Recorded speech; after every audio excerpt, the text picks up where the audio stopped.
Hey, what's up? There's a couple stuff I could talk about today. I could talk about how my internship is kind of wrapped up. I could talk about knee code. I could talk about the stress or the de-stress or just the burnout. I don't think it's burnout. But what I am going to talk about today is LinkedIn and research, because they kind of coincide together particularly well in my case. So what I'm trying to do with my LinkedIn now, it's not a matter of rebranding. I don't even think I have a brand per se, but it is a matter of building that initial foundational brand. And the brand or person I want to be is a AI research Agora. Let me see if I said that right. Agora. I did not say that right. Agora. Agora. It's basically a Greece hub where people came to assemble and discuss. And the idea for me, what I'm trying to do for a while now, is try and create this intellectual hub of ideas and research where people can come together. The problem is, I think I say this in the best way possible. I think this is just true no matter how you see it. LinkedIn is very short form content. I'm pretty sure no one actually reads other people's LinkedIn posts. So everyone just like spamming the automatic buttons you have. So now in my case, when I do a post about a research paper I found interesting, it's very likely not to be read. Another question I had to ask myself is the intended audience even on LinkedIn in the first place. I remember when I was doing my Mark Zuckerberg strategy and trying to connect with a bunch of researchers by going through different companies' AI papers and look at their authors.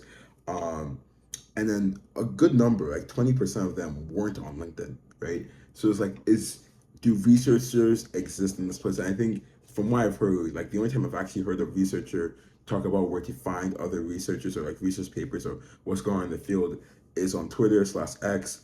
And I got on Twitter/X, I think in 2017, 2018. I think I commented on something. Then someone said a mean comment to me. I never went back. I said, this is a comment back. And I was like, I'm never going back to this app again. And I deleted it. I deleted my account, and then I never went back. I never want to go back. So I think it's either this or nothing. But on a serious note, I do really want to try and find that audience. Either it's a matter of that audience is there, and it's a matter for keep on posting until I create that audience, or the audience isn't there, and then one day they will be there. Um, and that is just like it's not the most ideal situation, but I do think what I've kind of really locked in today is that I don't want to just do it for the sake of building that audience. I want to do it because I think this is cool stuff. I think AI research is always fun to learn more about, and there's so many concepts I don't know about in the papers. So it's always really fun to try and learn more about those concepts, and then eventually, like after a paper or two, you start to get a semblance of an idea of what's going on, and then in a year, you're presenting about it in your internship, and it's really cool how that works together. Oh my days, I live such a blessed life, thank God. But yeah, I think that's the goal of my LinkedIn. So what I've been doing, like the way my LinkedIn post schedule is working, I think I've touched on this before, is that on Tuesday I do a post and really just connected to the industry application, like how does this affect industry. Then on Wednesday I do a post about the research paper, like the novel methods, and then talk more about the academic side. And then Wednesday I can just do like a reflection post. I think I messed up. Tuesday, yeah, Tuesday is the industry, Wednesday is the academic, and the other days I can just do any post I want. What sucked today though is that since I didn't prepare properly, I couldn't really find a research paper I wanted to dig into for the sake of digging into, not just like for the sake of posting. So then I just decided to do like a short post, a short tidbit post about how confabulation is actually closer to what we refer to hallucination in AI, because confabulation is basically um, misintent, like you don't intend to lie, but you're not saying the truth because you're trying to fill in knowledge gaps. Whereas hallucination is seeing things that aren't there, hearing things that aren't there. So I did a nice tidbit post about that. But the intended post today was meant to be a research paper post breaking it down academically. However, I just couldn't find one. I'm fine with it. I'm not too worried. I think as long as for the next week, I can make sure I stick with that schedule, I should be on a good track. I am happy I posted something, but yeah, I think I think it's gonna be twofold. It's gonna be twofold in the sense that one, I also want to keep the personal interest there. I don't want to start posting for posting sake. I feel like that's when my LinkedIn becomes spam and just becomes meaningless. Like it could be meaningless to everyone out there in the world, but I don't want it to be meaningless to me because I actually like my LinkedIn. And then two, I think it's a matter I have to prepare. This is not something you can do the day of. I think it's best if you do like you prepare for the week. So maybe on Thursday I could be looking for research papers, maybe find two or one, and I can break it down for the week. But yeah, and then back to the Agora thing. Obviously, long term wise, even if the audience, the intended audience of AI researchers do exist on LinkedIn, I are hoping to connect there and just like discuss. That doesn't work long term wise as a platform. Just something I've been thinking of, as nerdy as it sounds. I hate that I have to say this out loud. Is like think of like a Discord for AI researchers, like from all across, from a bunch of different domains and fields. And I think it'll be really cool to try and form that.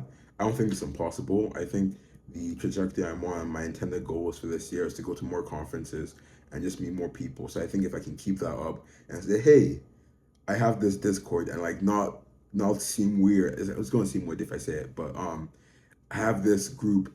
I think you would love to be a part of it. I think this kind of goes back to the thing a couple months back about talking about building a guild. But I do think that's the goal. Have like a Discord server there. It's gonna be hard to manage, but I do think it's worth starting because I think another thing I just want to have access to more information. I think that's a great way to have it.